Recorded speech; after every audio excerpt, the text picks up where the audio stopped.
Amigos, buenas tardes, ¿qué tal? Un placer saludarles. Estamos agradecidos con Dios por el privilegio que tenemos de llegar de nuevo con ustedes a la intimidad de sus hogares. Agradecidos con ustedes que hoy, como todos los días, dedican este espacio a prestar atención al estudio de la Santa Biblia. Es de verdad motivo de gratitud cuando usted comienza un nuevo día, cuando amanecemos y una nueva oportunidad se nos presenta para vivir. Y no solamente vivir, estar entre las personas que tienen la capacidad de pensar, de escoger, de hacer elecciones y de tomar decisiones. Gracias a Dios por cada familia que cada tarde tome este espacio para escuchar el mensaje, para atender la meditación de la palabra del Señor. Agradecemos a Dios por cada familia que ha sido protegida y que en medio de la situación que vive el planeta, aún hay buena salud en todos sus miembros. Gracias a Dios por los que, habiendo enfermado, han recobrado su salud. Y por supuesto, oramos cada día por aquellos que están en un proceso de recuperación y tristemente por aquellos que han llevado un ser querido al descanso, para que el Dios del cielo pueda consolarles, para que pueda fortalecerles, para que no nos sintamos solos en medio de las circunstancias que atraviesa la sociedad nuestra. Oramos y vamos a ir a la meditación de la palabra del Señor. Padre que esté en los cielos, que su presencia es en todo lugar, bendito sea su nombre. Expresamos nuestra gratitud por poder llamarnos hijos suyos. Gracias, Señor, porque en su misericordia nada nos ha faltado. Y en aquellos hogares, Señor, donde hay incertidumbre, que puede escasear el pan de la tierra en su mesa, pedimos su misericordiosa bendición. Rogamos por aquellos que están buscando un empleo, una ocupación para llevar el pan de la tierra a sus familias. Oramos, Señor, por los que están cuidando un enfermo o suplicando por un pariente que está lejos. Pedimos su bendición sobre todas las personas de los equipos de salud que trabajan día y noche para llevar sus servicios, para dar su vocación por la vida, mientras se lucha en estas circunstancias que tenemos en nuestro planeta. Padre, pedimos que el virus, la maldición del pecado, sea erradicada pronto. Que se unan los que han de abrazar el maravilloso plan de salvación y que entonces Jesús vuelva para llevar a su pueblo, para terminar con el sufrimiento y con el dolor. Gracias, Señor, por darnos tu bendición día a día. Gracias, Padre eterno, por escucharnos siempre que invocamos tu nombre. Gracias por respondernos conforme a tu infinita sabiduría y misericordia. Perdónanos, límpianos y danos hoy la dirección del Espíritu Santo, para que al estudiar la Santa Biblia, el mensaje se convierta en una bendición y sea dada la palabra que necesita cada uno. Gracias, buen Dios, porque nunca nos abandonas. Gracias porque siempre tú has estado y estás con nosotros. Gracias por escucharnos. En el nombre de Jesucristo, su Hijo amado, nuestro Señor y Salvador, lo pedimos. Amén y amén. Amigos, estamos estudiando con ustedes esta parte del libro del Apocalipsis, las 7 postreras plagas o las 7 últimas plagas. Y estamos hablando precisamente de ese tema, cuando el Dios de amor castiga. Muchas personas tienen muchas interrogantes, como si es un Dios de amor, porque hay tanto sufrimiento. Hemos mencionado ya con una base sólida, con estudio y colocación de la documentación bíblica, que las personas sufrimos por consecuencia del pecado.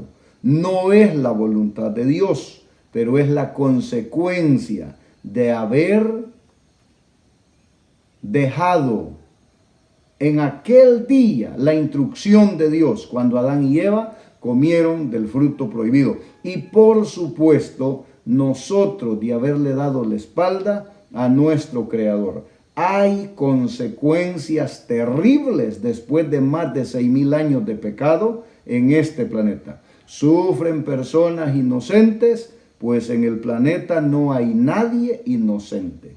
Desde que pecamos somos culpables. Entonces, sufren personas que no es consecuencia directa de sus actos, sí, porque hay sufrimiento en este planeta Tierra. Aún la naturaleza, que nunca se rebeló, aparece como en rebeldía, porque gime a una, dice la palabra de Dios, y todos anhelamos algo diferente. Anhelemos la salvación, anhelemos ser fieles y tendremos resultados. Amigos, un asunto importante a tratar en esta parte del estudio es que no habrá, y eso sí hay que ponerlo bien claro, no habrá otra oportunidad para quienes rechacen la gracia ofrecida, la gracia de Dios ahora. Vean algo, hemos mencionado que el castigo de los impíos, la caída de las plagas finales y por supuesto el lago que arde con fuego y azufre finalmente para erradicar el pecado de este planeta, es, o lo llama la Santa Biblia, la extraña obra de Dios. No es la práctica que a Dios le gusta, no es la manera como Dios quiere resolver las cosas, no es la forma de Dios. La forma de Dios es amor. Y Dios quiso siempre para la criatura la felicidad eterna. Y de hecho el castigo a los impíos tiene que ver con el propósito de crearle un mundo sin pecado a sus fieles, a sus siervos. De allí que cuando Dios castiga es su extraña obra o su operación extraña. Pero no podrá Dios evitar el castigar, el condenar el pecado. O sea, por amor, siempre que Dios ha tenido que eliminar a los impíos, ha sido una obra de amor a los justos. Para poderle crear las condiciones a su pueblo, tiene que eliminar el mal y sus adherentes. Entonces, después de esto, no habrá otra oportunidad para quienes rechacen la gracia del Señor que está ofrecida hoy. Vamos a demostrar eso en esta tarde, texto con texto, para que se entienda bien, porque hay 1000 diques, 1000 maneras donde el enemigo busca drenar la palabra para crear engaño.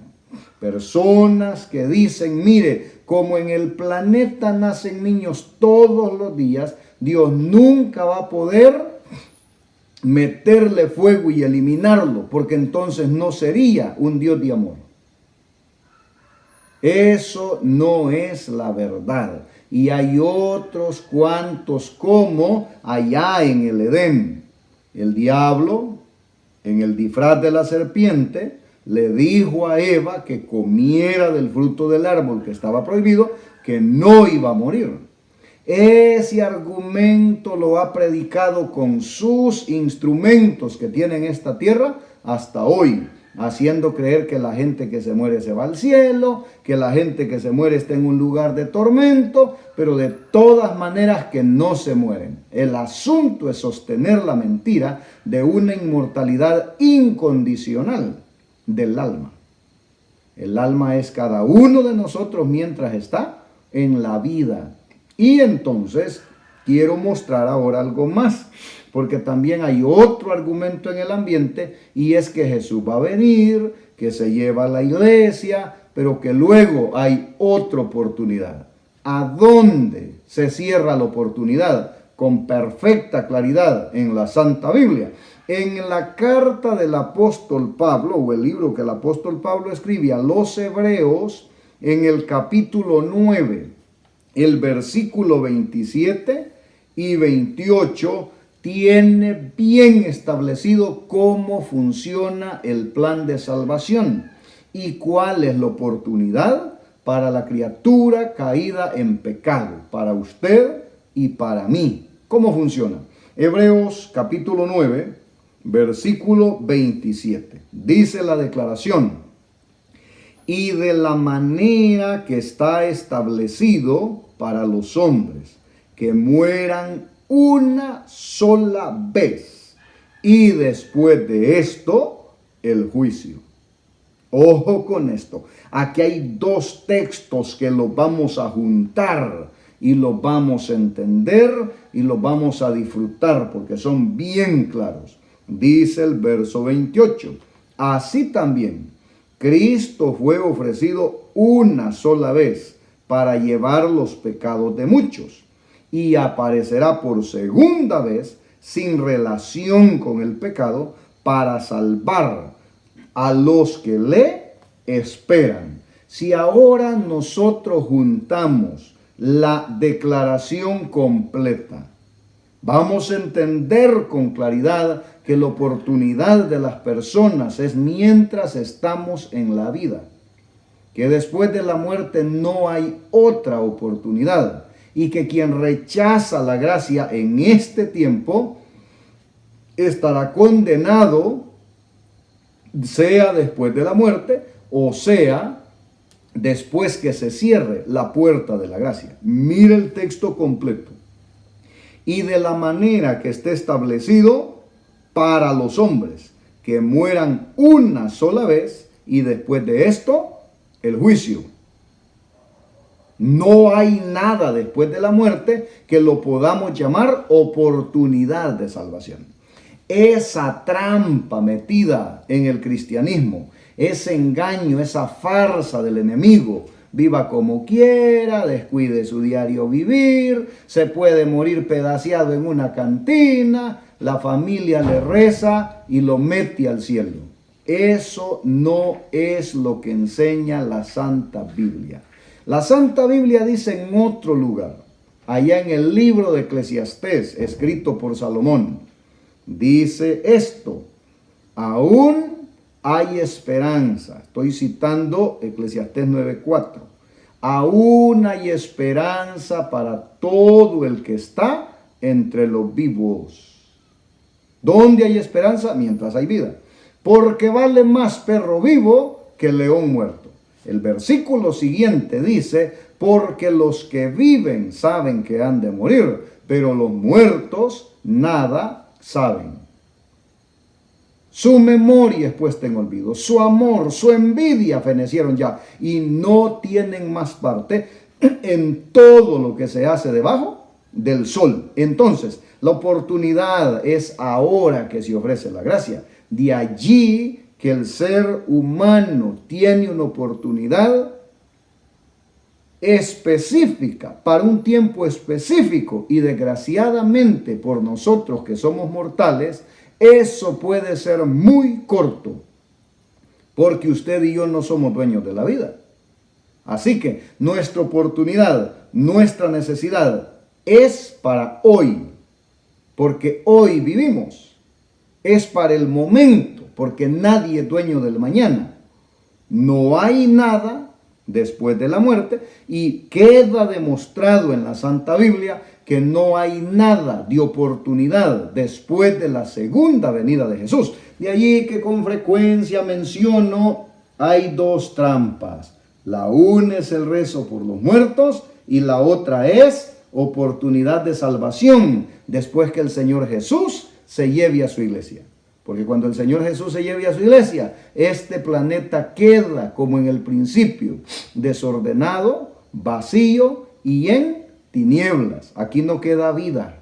Que nadie le cuente la mentira, que la iglesia se va a ir y que aquí va a haber oportunidad de salvación. Son doctrinas antibíblicas o sin apoyo bíblico.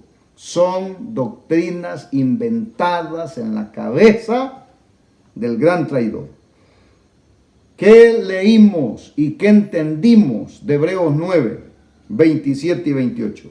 Que una vez se tiene la oportunidad. ¿Cuándo? En vida. Está establecido para los hombres que mueran una sola vez y después el juicio.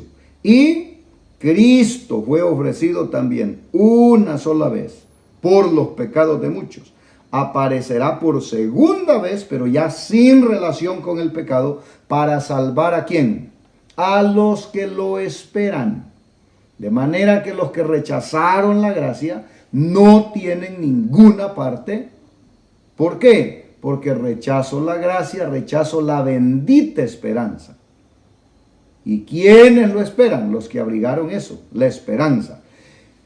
En Apocalipsis capítulo 15, en el versículo 7 y el versículo 8, vamos a encontrarnos con lo siguiente.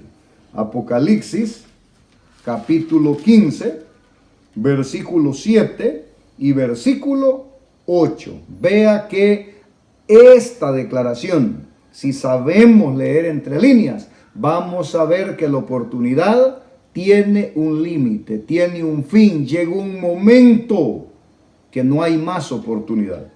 Capítulo 15 de Apocalipsis, versículo 7 y versículo 8. Dice la palabra del Señor en el verso 7.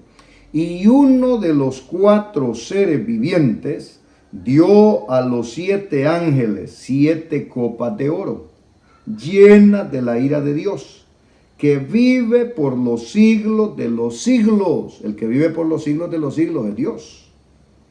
Y dice el verso 8, y el templo se llenó de humo por la gloria de Dios y por su poder, y nadie podía entrar en el templo hasta que se hubiesen cumplido las 7 plagas de los 7 ángeles. Palabra de Dios. Esta declaración deja ver en claro que la puerta de la gracia se ha cerrado cuando caen las plagas finales. ¿Y por qué deja ver en claro? Dice, el templo se llenó de humo por la gloria de Dios. ¿Y qué pasó? Y nadie podía entrar hasta que las plagas se hayan cumplido. Y las plagas cierran con la segunda venida de Jesús. Nadie podía entrar. ¿Cuántos caben en esa palabra? Nadie. Nadie es nadie. La puerta de la gracia se ha cerrado allí. Y ya no hay oportunidad para entrar. ¿Y cómo yo sé? ¿Cómo yo sé que la puerta de la gracia se ha cerrado ahí? Porque hay una declaración del mismo Hijo de Dios que ahora es abogado y que cuando se cierra la puerta de la gracia se viste de juez. ¿Por qué? El mismo que estuvo intercediendo por nosotros, hay un momento, si estudiamos el tema del santuario, vamos a regresar a ese tema, que se quita las vestiduras de abogado para colocarse las vestiduras de juez, para ejecutar juicio, para ejecutar su extraña obra, para ejecutar sus juicios sobre la tierra. Y entonces miren ustedes lo que dice Apocalipsis capítulo 22 versículo 11 y 12. Por esta declaración es que uno entiende. Apocalipsis 15, 7 y 8 ha dicho que el templo se llena de humo, que nadie puede entrar hasta que pasen las plagas. Y entonces Apocalipsis 22 en el verso 11 y 12 dice lo siguiente. hay una declaración. Voy a leer desde el versículo 8. Cuando Juan quiso adorar al ángel, ¿se acuerdan? Juan está recibiendo la revelación y Juan está tan impresionado y el ángel no se lo permite y le dice lo que está pasando. Versículo 8, yo Juan soy el que oyó y vio estas cosas. Apocalipsis 22:8. Y después que las hube oído y visto, me postré para adorar a los pies del ángel que me mostraba estas cosas. Dice el verso 9, pero él me dijo, mira, no lo hagas, porque yo soy consiervo tuyo y de tus hermanos los profetas, y de los que guardan las palabras de este libro. Adora a Dios. Y luego añade en el verso 10, y me dijo, no selles las palabras de la profecía de este libro, porque porque el tiempo está cerca. ¿Y qué viene luego? Dice el verso 11, el que es injusto, sea injusto todavía. Y el que es inmundo, sea inmundo todavía. Y el que es justo, practique la justicia todavía. Y el que es santo, santifíquese todavía. Y el versículo 12 cierra en palabras del Señor Jesús. He aquí yo vengo pronto. ¿Quién era el que hablaba con Juan entonces? El Hijo de Dios. He aquí yo vengo pronto y mi galardón conmigo para recompensar a cada uno según sea su obra. Palabra de Dios. Note que allá en el templo nadie puede entrar. Se llenó de humo por la gloria de Dios. Y acá le dice, no selles las palabras de la profecía de este libro. El tiempo está, ¿qué cosa? Cerca. ¿Y qué ocurre después de esa declaración? Le dice el que es injusto, que siga siendo injusto. Y el que es inmundo, que siga siendo inmundo todavía. El que es justo, que practique la justicia todavía. Y el que es santo, que se santifique todavía. Quedaron separados los dos grupos, los buenos y los malos, las ovejas y los cabritos, los de la derecha, los de la izquierda, los salvados y los perdidos, los justos y los injustos, llámese como se le nombre que se le dé al grupo, vienen desde allá, Caín y Abel, los que obedecen y los que no obedecen, los hijos de ira y los hijos de desobediencia, los hijos de Dios, los hijos de los hombres. Hay manera clara de identificar de qué lado se coloca cada uno. ¿Y qué dice el Señor? El que es injusto, que siga siendo injusto. Y que siga practicando la injusticia. Pero el que es justo, que se justifique todavía. Y el que es santo, que se siga santificando. ¿Por qué? Porque ya no hay retorno. Nadie puede entrar. La puerta de la gracia se ha cerrado cuando caen las plagas finales. Por ello decimos que no hay otra oportunidad para quienes rechacen la gracia ahora. O sea, ¿por qué es tan importante estar a cuentas con Dios?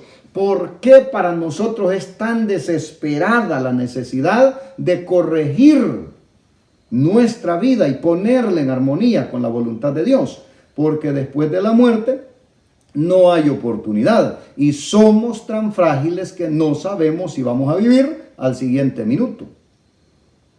¿Por qué más? Porque después de la segunda venida de Jesús tampoco hay oportunidad alguna para nadie. El ángel que habla con Juan, Jesús, el Hijo de Dios que le da la revelación, le menciona a Juan en el Apocalipsis 15 veces El lago que arde con fuego y azufre. El lago que arde con fuego y azufre. El lago que arde con fuego y azufre. 15 veces aparece esa declaración de los labios de un Dios de amor. ¿Qué? Cuando el Dios de amor castiga. O sea, del mismo tamaño que es la gracia de Dios, es también la justicia de Dios. Del mismo tamaño que es la misericordia de Dios, es la justicia de Dios. Del mismo tamaño que es el amor de Dios, que le ofrece la salvación a este mundo, del mismo tamaño será la condenación de quienes rechazan ese amor de Dios que quiere salvar a este mundo. Del mismo tamaño que es la oportunidad, es la consecuencia de despreciar la oportunidad. Por eso es que hay un día que el Dios de amor castiga, como se ha dicho tantas veces, Dios es amor, pero también es fuego consumidor. O sea, no se puede despreciar la gracia sin consecuencias. No se puede pisotear la santa ley de Dios sin consecuencias. El Lucifer y sus demonios tuvieron la consecuencia. Adán y Eva tuvieron consecuencia. Caín y Abel tuvieron consecuencia. Sodoma y Gomorra tuvieron consecuencia. Y uno puede venir mencionando, los antediluvianos tuvieron consecuencia. Y al final de la historia, la consecuencia definitiva, o salvados o perdidos. Una cosa que me llama la atención es que, así como en el Apocalipsis se menciona 15 veces el lago que arde con fuego y azufre, es verdad que también se menciona tantas veces la ciudad que no necesita sol ni luna, la ciudad que no tendrá noche, la tierra que fluye leche y miel. O sea, la oferta siempre ha sido la misma que encontramos allá en el Pentateuco, cuando Dios dijo al pueblo hebreo: he aquí yo coloco delante de ustedes la vida y la muerte, la bendición y la maldición, y recomienda, porque Dios no te tuerce el brazo, he aquí yo te recomiendo la vida, escoge pues la vida para que vivas. Pero hay un camino ancho y hay un camino angosto, hay una puerta estrecha y hay una espaciosa, y el ser humano tiene libre albedrío. De allí que cuando el Dios de amor castiga, no es un acto arbitrario, no es un acto de odio, no es sino la consecuencia de la elección que nosotros, la criatura, hicimos. Repito lo que he dicho tantas veces: nadie se va a perder por ignorancia, porque hay abundancia de la palabra de Dios, hay luz suficiente. Nadie se va a perder porque Dios lo escogió para condenarlo. No. Todo el que se pierda se perderá por elección propia. Yo le voy a mencionar algo que mucha gente no lo piensa. Mucha gente no lo piensa. Miremos este cuadro, a ver si logro iluminar el mensaje abriendo esta ventana. Una persona a la que el que tiene el mensaje le llega primera vez, toca su puerta y le ofrece el estudio bíblico. Esta persona no quiere compromiso, esta persona no le gustan las cosas de Dios, esta persona no quiere enredarse en el asunto y entonces rechaza. Y dice: no, mire, yo en mi casa no recibo protestantes, váyase. Bien, ¿sabe de cuánta luz? Ojo con esto. ¿Sabe de cuánta luz se hace responsable la persona que rechazó esa oportunidad de que se le abriera la Santa Biblia y se le enseñara la palabra de Dios? ¿Sabe de cuánta luz se hace responsable? Se hace responsable de la luz que iba a recibir ese día, en ese momento, y de toda la demás luz que hubiera tenido el resto de la vida si no hubiera despreciado la palabra de Dios. De ahí que mucha gente cree que mientras no sepa no soy responsable. ¿Cómo no? Allí quédese esperando.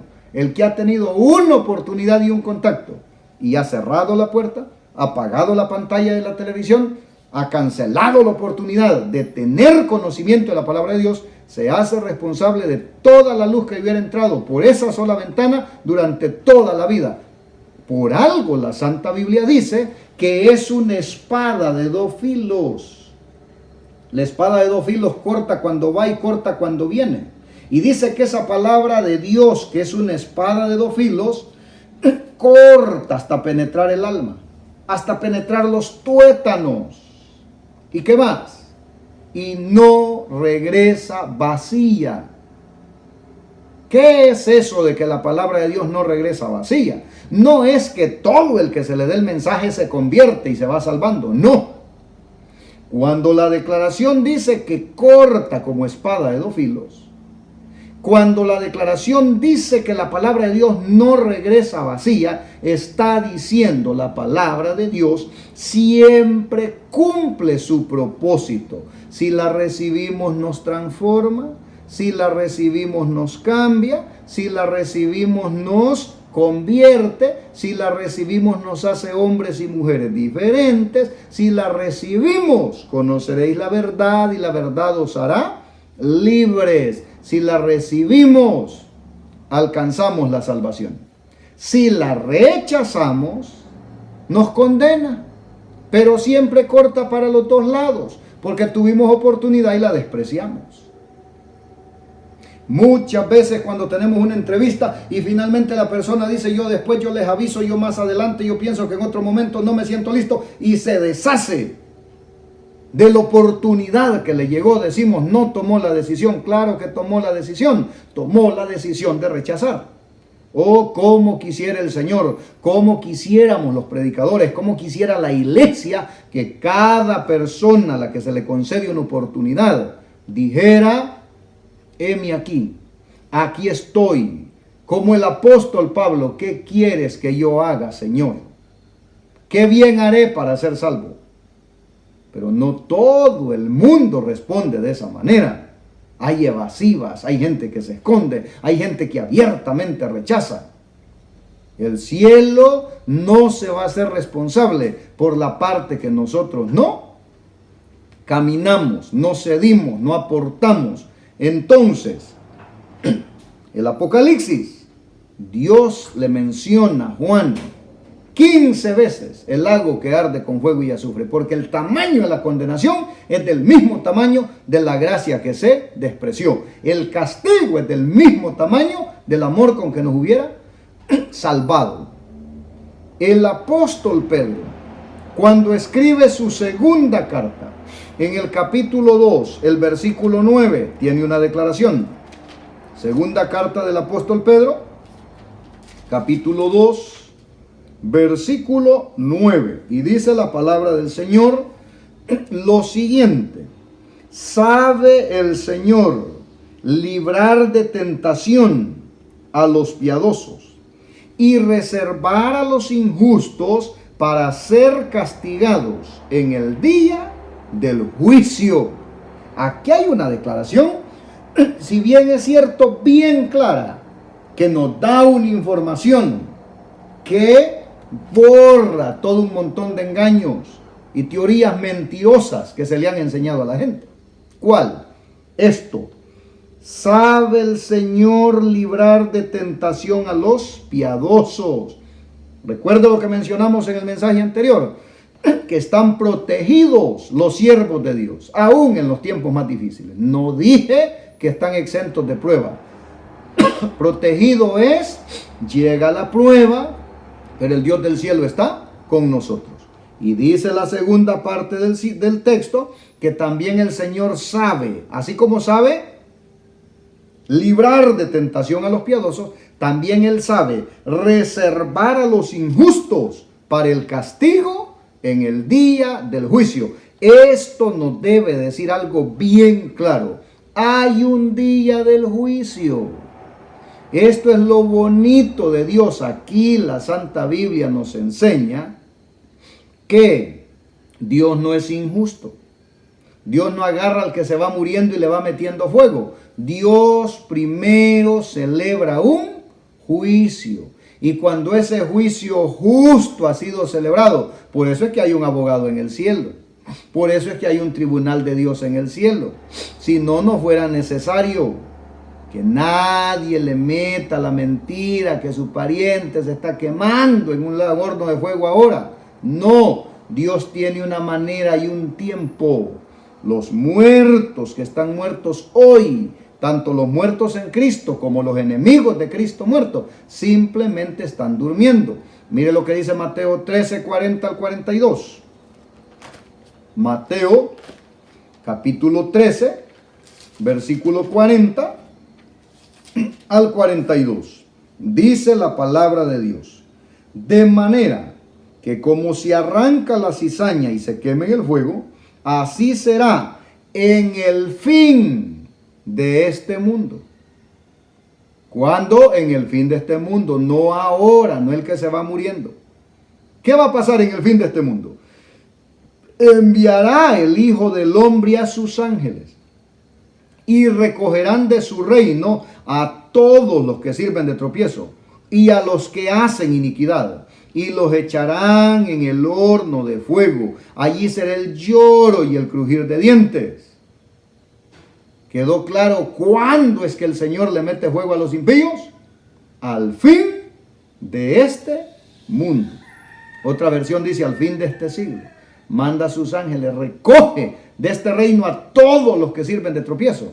Y si usted lee el versículo 43, hasta entonces los redimidos también entran en el paraíso de Dios. Dice el versículo 43, entonces, ¿cuándo? Cuando Dios le meta fuego a los impíos, entonces los justos resplandecerán como el sol en el reino de su Padre. El que tiene oídos para oír, que oiga. ¿Le queda claro? ¿Le queda claro? Miren, no hay cosa más desastrosa que la idea de un purgatorio. ¿De dónde sacaron la palabra purgatorio? En el latín la sacaron de otra palabra que sí está en la Biblia, propiciación. ¿Qué hizo Jesús en la cruz del Calvario por nosotros? Propiciación. ¿Qué significa decir que la persona purga la culpa, las penas? Significa decir que después de muerto llega a un lugar de fuego y allí propicia, hace propiciación por su culpa. Eso es enseñarle a la gente que el pecador se puede salvar él solo. Entonces el sacrificio de Cristo, ¿para qué? ¿Para qué? Si es la sangre de Cristo la que nos limpia de todo pecado. La propiciación absoluta, la propiciación de valor, la propiciación que vale, es la que Cristo hizo en la cruz del Calvario. Nosotros pecadores no podemos propiciar nada, no podemos purgar nada para ganar nada. ¿Por qué? Porque aunque te amontones jabón, aunque te laves con lejía, la condenación de tu pecado está sellado delante de mí, dice el Eterno, porque sin derramamiento de sangre no hay perdón de pecados. Hay que agarrar todas esas citas y arrancarlas de la Biblia para enseñarle a la gente que hay un purgatorio donde la persona se puede salvar solo y otros cuantos pecadores rezando lo pueden sacar de ahí. Mentira del diablo. Abramos los ojos. Por eso es que es tan necesario. Mira, hermano, bota el periódico, bota el teléfono, bota todas las tonterías que no te edifican y coge tu Biblia. Pasa tiempo con la palabra de Dios. Vas a crecer, vas a aprender, vas a cambiar, vas a alcanzar la vida eterna. Lo dice la declaración, escudriñad las Escrituras, porque a vosotros os parece que en ellas tenéis la vida eterna. Ellas son las que dan testimonio de mí, palabra de Dios. Así que está establecido para los hombres que mueran una sola vez y después el juicio. ¿Qué más?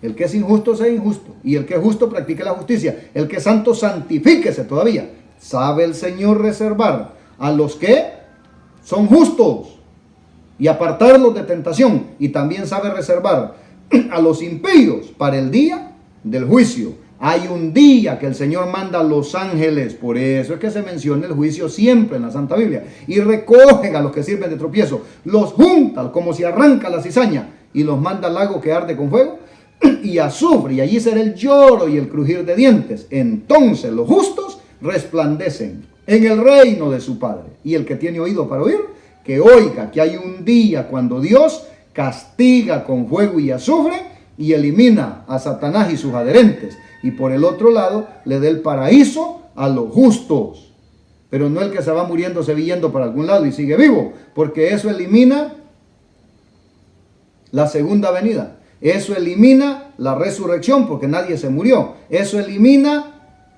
el que va a venir a llevar a quién si ya lo tiene allá. Todas las cosas chocan. ¿Por qué? Porque es ilógico enseñar en contra de la Santa Biblia.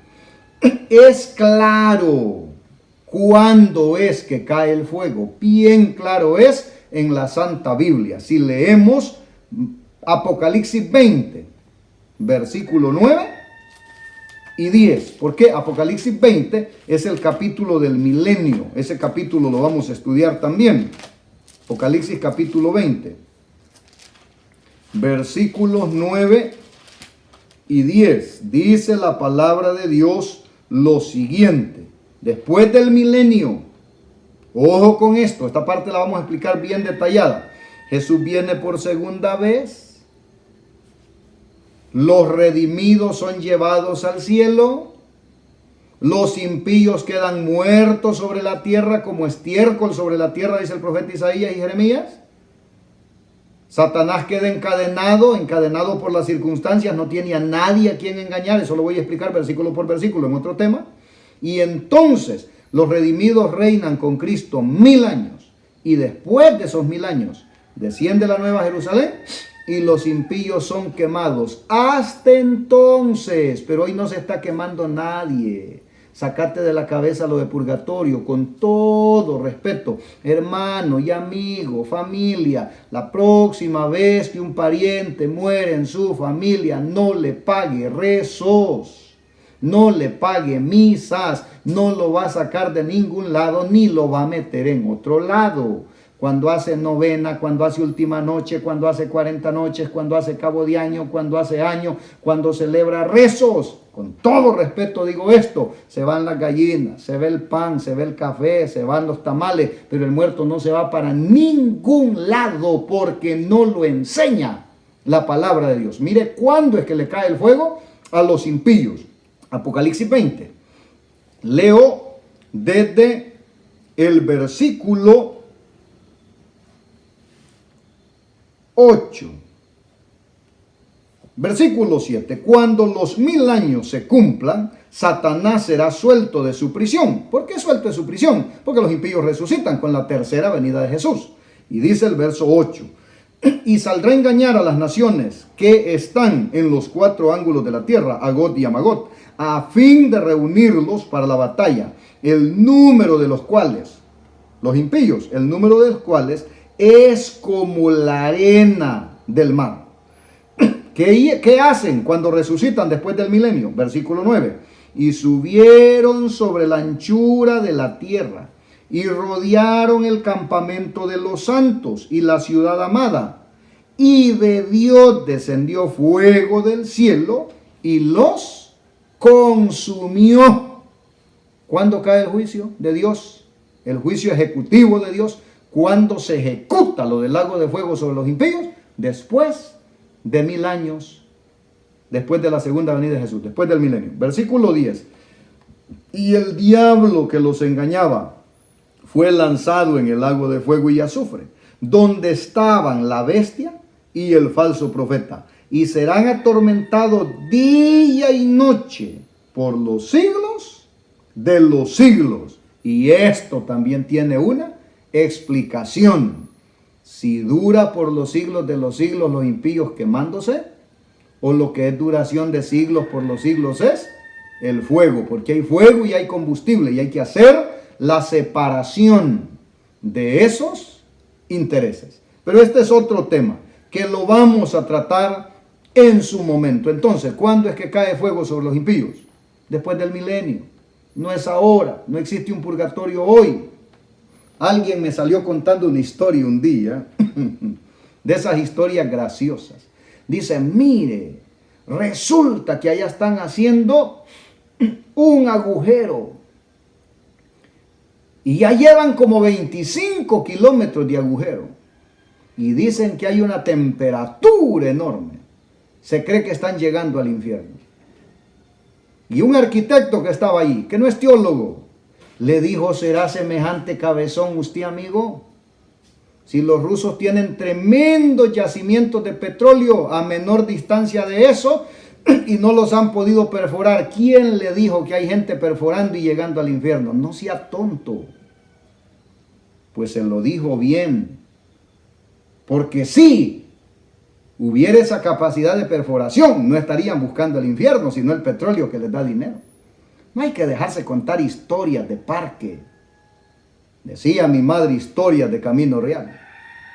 Vamos a la Santa Biblia, aquí está la verdad, sin diluir, sin adulterar. Segunda de Pedro, capítulo 3, tiene que contarnos algo. La segunda carta del apóstol Pedro, en el capítulo 3, dice la palabra de Dios, en esta carta de Pedro, en el capítulo 3, los versículos 10 al 12, lo siguiente, versículos 10 a 12, dice, pero el día del Señor vendrá como ladrón en la noche, en el cual los cielos pasarán con gran estruendo, y los elementos ardiendo serán deshechos, y la tierra y las obras que en ella hay serán quemadas. Puesto que todas estas cosas han de ser deshechas, ¿cómo no debéis vosotros andar en santa y piadosa manera de vivir?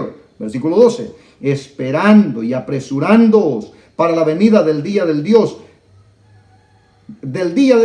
en el cual los cielos encendiéndose serán deshechos y los elementos siendo quemados se fundirán. Aquí hay toda una declaración, no solo para hacer un sermón de 1 hora, sino para hacer una predicación de 1 semana de oración. Pero deja bien claro que hay un día que este planeta Tierra va a arder completamente. ¿Por qué? Porque el día del Señor vendrá como ladrón en la noche. Yo he explicado este tema, bien explicado en este programa. Que como ladrón en la noche trata de ¿qué? De lo inesperado del evento, pero no de un rapto secreto. El cual ese día los cielos pasarán con gran estruendo, no en secreto. Y los elementos ardiendo serán deshechos. Y la tierra y las obras que en ella hay serán quemadas. La tierra, no un poquito, ni una área, ni una parte. Todo esto se convertirá en un lago que arde con fuego y azufre. Pero después de que Dios haya hecho un juicio justo, entonces nos invita, nos dice, y es aquí donde es importantísimo, no rechacemos la gracia de Dios que se nos ofrece hoy, puesto que todas estas cosas han de ser deshechas. ¿Cómo no debéis vosotros andar en santa y piadosa manera de vivir? ¿Cómo no vivir en el temor de Dios? ¿Cómo no amar la salvación que se nos ofrece si sabiendo que este planeta lo que le espera no es nada bueno? Eso es lo que está diciendo el apóstol. ¿Cómo no vivir esta oportunidad al máximo para estar preparados y escapar de la condenación que viene? Hay un alma que salvar, hay un lago de fuego que evitar, esperando, ¿y qué más? Apresurando la venida del día de Dios, en el cual los cielos encendiéndose serán deshechos y los elementos siendo quemados se fundirán. Me gusta el versículo 13, pero nosotros esperamos según sus promesas cielos nuevos, eso sí es verdad. Tierra nueva, eso sí es verdad, en los cuales morará la justicia, eso sí es verdad. Pero no hay hoy un lugar donde la gente se está quemando y otros están gozando. A los impíos les espera finalmente por su elección el lago de fuego, y a los justos cielo y tierra nueva según la promesa de Dios. Eso no es tradición, eso es Santa Biblia. Amigo, estamos a tiempo. La iglesia no se ha ido, el Señor no ha venido, evidentemente la puerta de la gracia no se ha cerrado porque las plagas no están cayendo, usted no se ha muerto. Hoy es un día de oportunidad para cambiarle el rumbo a nuestra vida. Aceptemos la salvación que nos ofrece el Señor. Volvámonos a adorar al que hizo el cielo, la tierra, el mar y la fuente de las aguas. Adoremos al Dios verdadero. Abandonemos la tradición y sus prácticas porque no nos van a salvar. ¿Quiere mirar usted cómo es que este asunto de otra oportunidad se diluye? No existe. ¿Y qué ocurre durante el milenio? Mirémonos en el próximo programa. Padre eterno, Dios que hizo los cielos, la tierra, el mar y la fuente de las aguas. Dios que tiene presencia en todo lugar. Bendito sea su nombre. Que su bendición quede sobre cada amigo televidente. Que su bendición esté en la respuesta a las oraciones por las necesidades de cada uno. Señor, que tu Santo Espíritu encuentre cabida para limpiar la mente de engaños. Gracias por escucharnos. Bendice a cada uno. En el nombre del Señor Jesús, tu Hijo amado, nuestro Señor y Salvador, lo hemos pedido. Lo agradecemos y lo esperamos todo. Amén y amén. Que Dios les bendiga. Si Él nos presta la vida con salud, nos vemos en el próximo programa. Que el Señor les bendiga.